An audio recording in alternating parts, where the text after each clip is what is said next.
The Snag-Ron, Book 15. It was now 2 weeks after the clan had been on their visit to the Glen of Gloom. It was a hot and sunny day in the Glen Macfuzz. Everyone seemed to have forgotten about the monster which Ben had seen creeping out of the darkness of the cave. The hot rays of the midday sun were beating down on the glen, and there was not one cloud in the sky. Every leaf on every tree was a fresh green colour. The river Mac was a deep gleaming blue. Everything in the glen was looking good. The members of the clan were out in the glen. They were as happy as larks. They all felt as if they were on holiday. They looked like a big happy family. Some of the clan were sitting under the trees. Some of them felt drowsy because of the heat. They intended to sleep the afternoon away. Others were not sleepy at all. They just sat together and chatted. Little Don sat by himself. He was daydreaming. His dream was that he was the biggest fuzzbuzz of all. In his daydream, he had just beaten Big Ben in a boxing match. He was grinning to himself and dreaming that one day his wish would be granted. Hilda had too much to do to think about sleeping or daydreaming. She was mixing up some cool orange drinks to give to the little ones. She was going to treat them to a box full of apples and a tray full of cream buns too. They would think that they were having a party. The little ones were playing down by the river. They were having smashing fun. They were larking about, screaming and shouting, and showering each other with sprays of water. Macfuzz the Buzz, who was the leader of the clan, stood by his croft and looked around. He was glad to see that so many of his clan were looking happy. They were all having a good time. But Macfuzz the Buzz had not forgotten about the thing in the cave. He had spent days thinking about it and praying that the monster would not come looking for them. But he didn't mean to stop the fun. He was happy to see that today everyone was in a jolly mood. He looked down towards the river bank, where the little ones were still clowning about. At least they didn't think that the monster was coming to get them. He took one more look around the glen, and then he went back into his house. But Macfuzz the Buzz had not looked as far as the top of the hills. If he had, he would have been very upset. The Snag-Ron was up there, peeping down at the clan. She was partly hidden by a mound of green ferns which had sprouted up from the hilltop. Her beady, bloodshot eyes were keenly inspecting the glen. She had come out on a scouting trip, and she was not very happy about what she had found. She could see that the clan were having a good time. They must have stopped thinking about her. This made her feel very angry indeed. Did they think that she would allow them to stray into her glen without paying for it? Hiss! Her ugly head was swaying. Her powerful tail was swishing. Her sharp teeth were snapping. Her long, red tongue was darting in and out of her mouth. Her eyes were mean and hard. "You fools!" she hissed. "I will soon put a stop to your fun." Thick jets of yellow mist came shooting from her nostrils. This mist drifted around her like clouds of yellow steam. The snag-ron began to creep along the ground, keeping her body as flat as she possibly could. She intended to sneak down into the glen without anyone seeing her. The yellow mist drifted downhill with her. At last she came to a little wood. She crept into the shelter of the trees, and then she stopped. She would stay here for a bit and keep a sharp lookout. If she was very lucky, she would be able to waylay one of the clan and ask some questions. Then, when she was ready, she would swoop into the attack. The little fuzzbuzzes were still down by the river. Some of them were playing leapfrog. The rest of them were playing hide and seek. Big Ben was with them. He was in a playful mood. He shut his eyes and started to count. All the little fuzzbuzzes darted off to hide somewhere.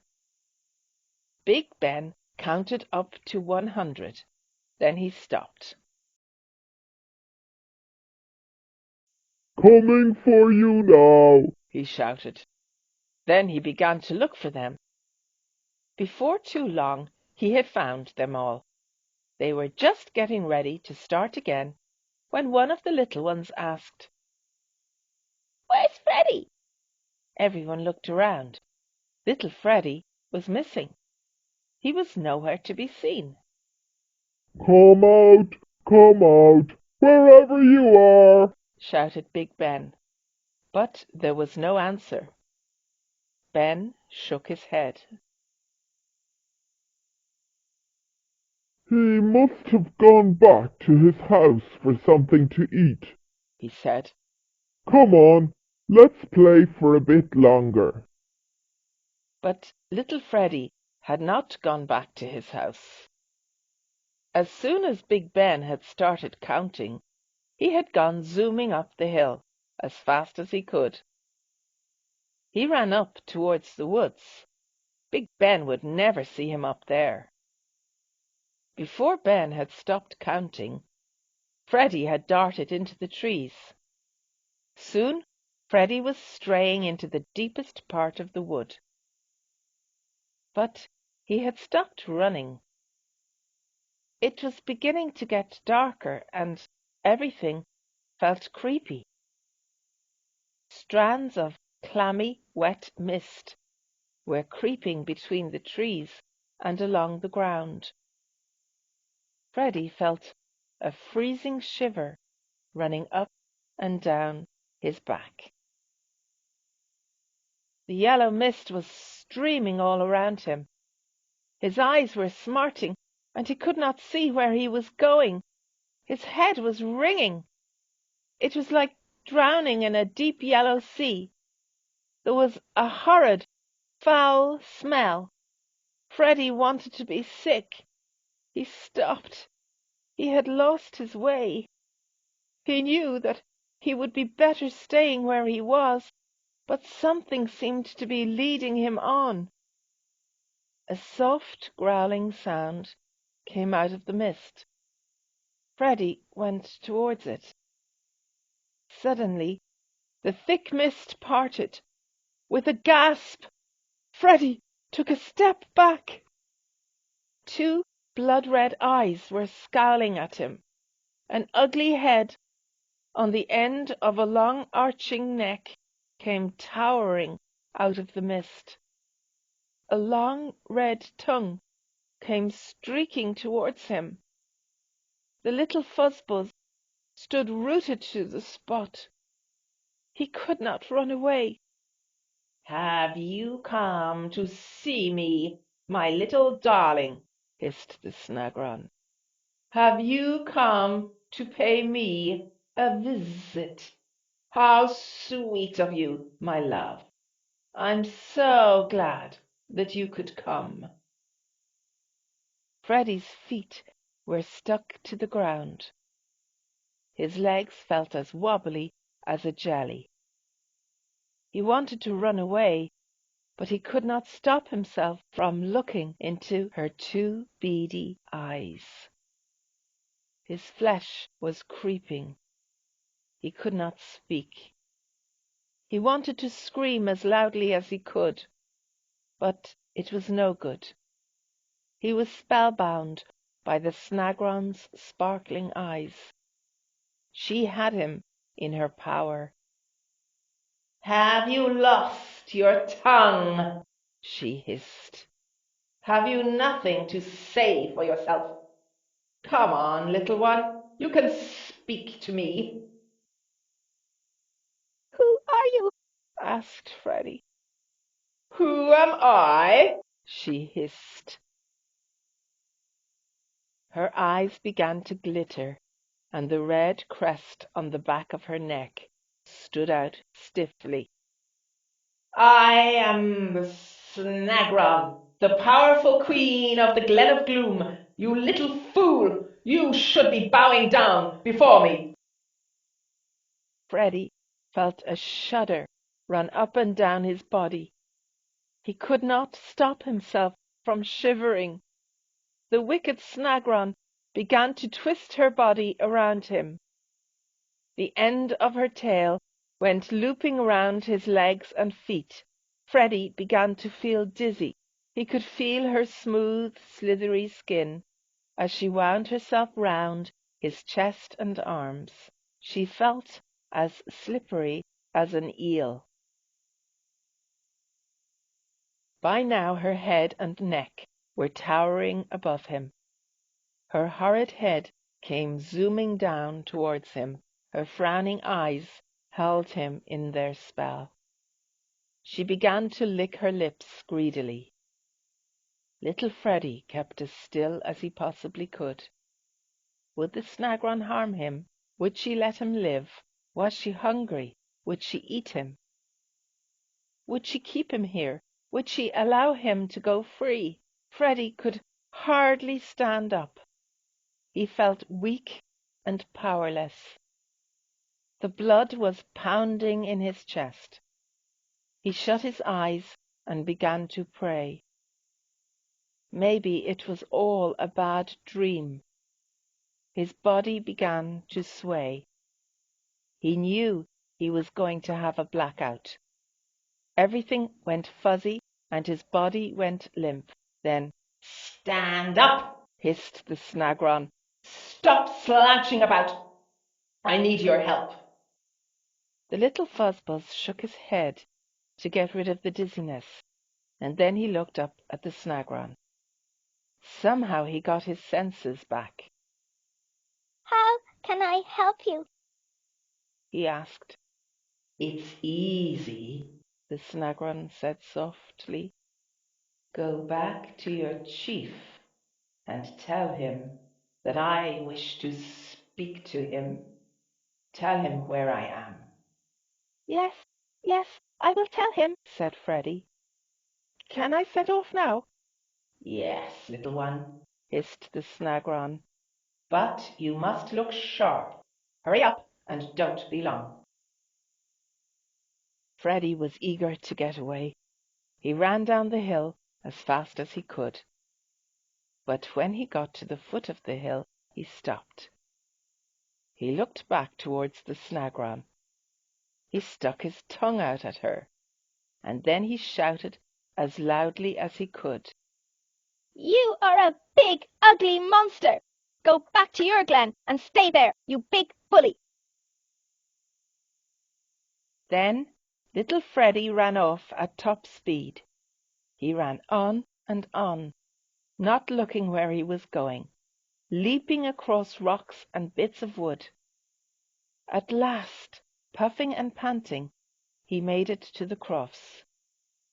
Macfuzz! He shouted. Macfuzz! Where are you? The chief of the clan came shooting out of his croft.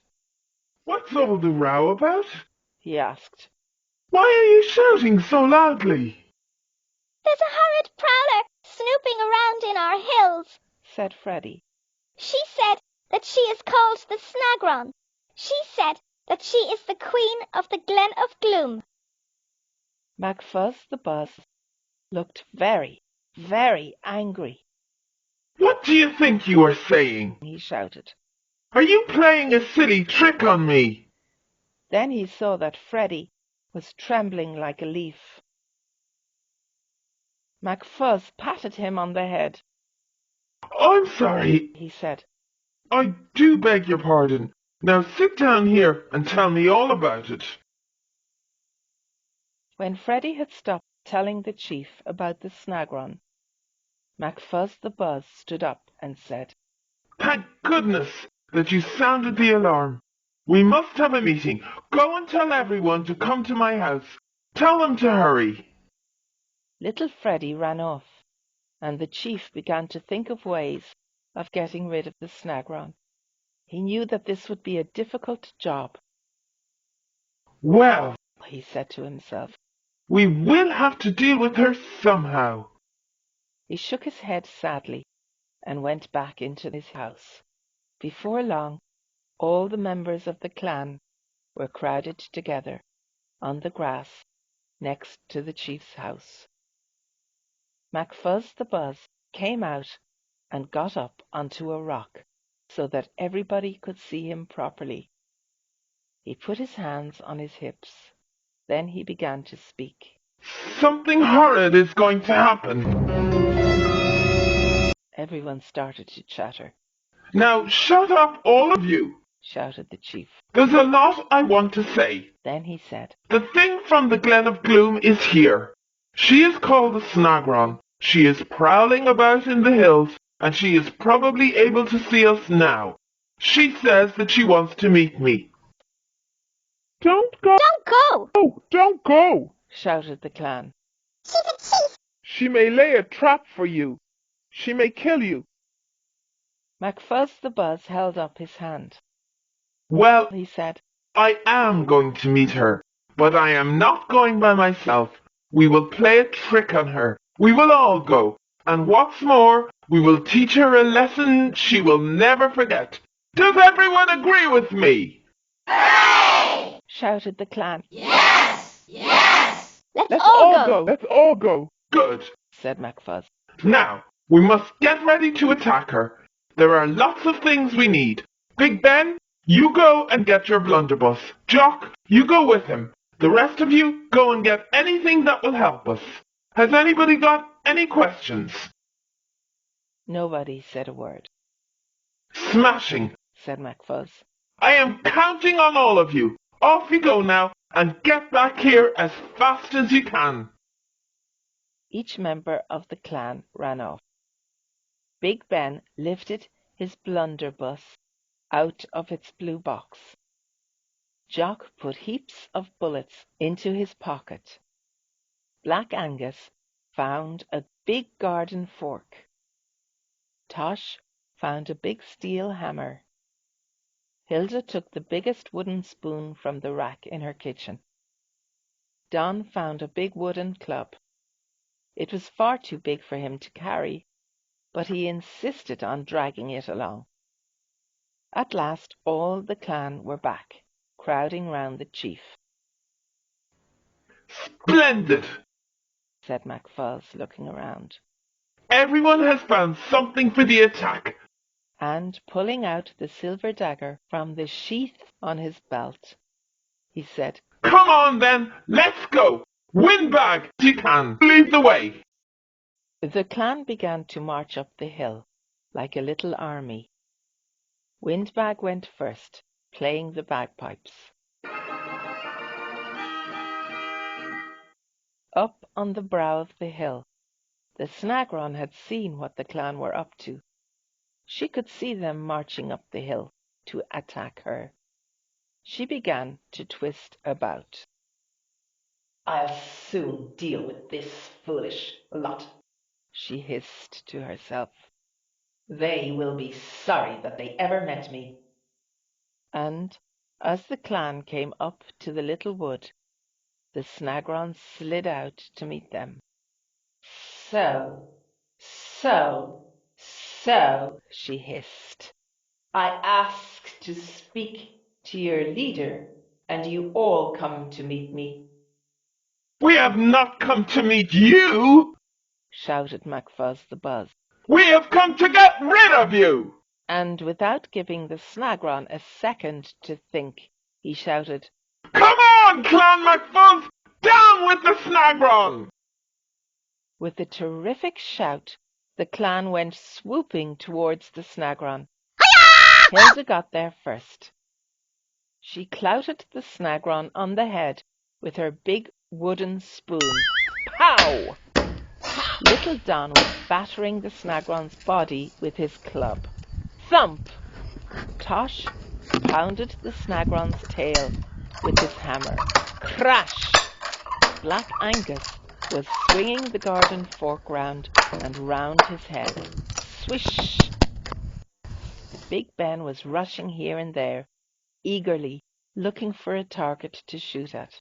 But everything was happening far too fast for him to get a good shot in. Then, little by little, the Snag-Ron began to win. Clouds of powdery dust and yellow mist were getting into the eyes and mouths of the clan. The glen was ringing with the sounds of snarls, howls, screams, and growls. Every now and then, one of the clan would shout for help as the Snag-Ron's teeth found their mark. Ouch! Ow! Ooh! The glen was full of their shouts and screeches. Tosh came reeling out of the dust and mist. The Snag-Ron's tail had hit him so hard that he was seeing stars. With her eyes sparkling and her teeth snapping, the Snag-Ron seemed to be getting bigger and bigger. Her head seemed to tower above them all. Her tail was swishing powerfully. Puffs of thick yellow mist came spouting from her nostrils. The members of the clan could not see a thing. One by one, they fell down in a heap. Soon, just the chief and Windbag were left standing. It was no good. The clan was beaten. Scatter! Shouted the chief. Everyone, back to their crops! The clan began to stagger downhill. Some of them fell down, but they soon got up again. Panting and gasping, they ran into the first house they came to. Luckily, they all got in before the Snag-Ron could reach them. Some of the clan started to hide. Hilda crept underneath a big couch. Don hid his head under the carpet.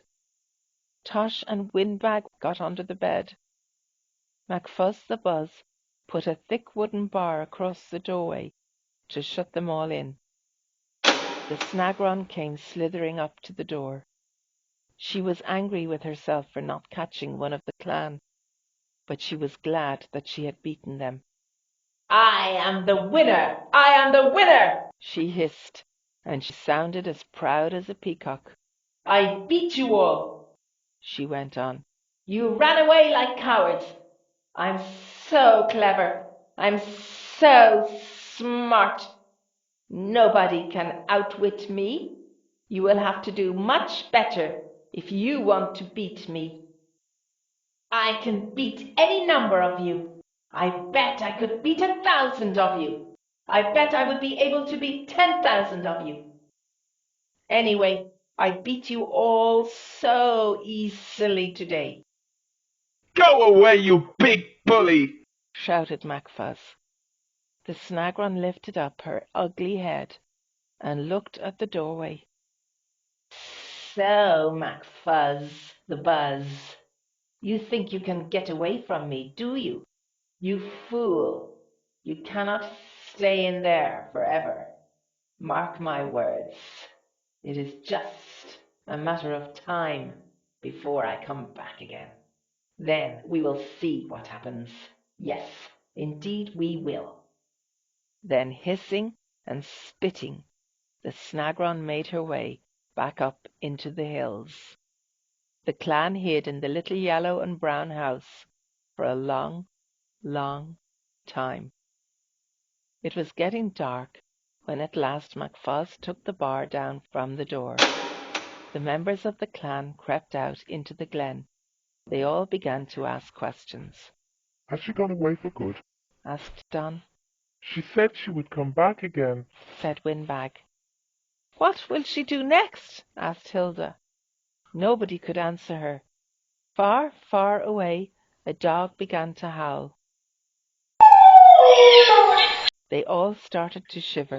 As they looked up at the dark, moonless sky, they were all thinking about Hilda's question. What would the Snag-Ron do next?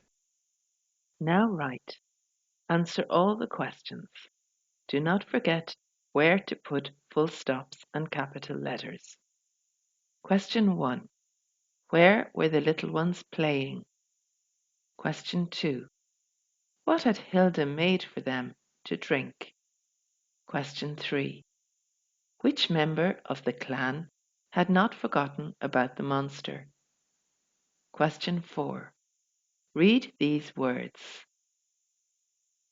Ferns, rocks, wood. Now put in the missing word. The Snag-Ron was hidden by a mound of at the top of the hill. Question 5. What did Ben play with the little ones? Question 6. Which little fuzzbuzz ran into the woods? Question 7. What was Ben's gun called? Question 8. What part of the Snag-Ron did Hilda hit? Question 9. Where did little Don hide? Question 10. Draw the clan attacking the Snag-Ron. Draw the monster. Colour it in.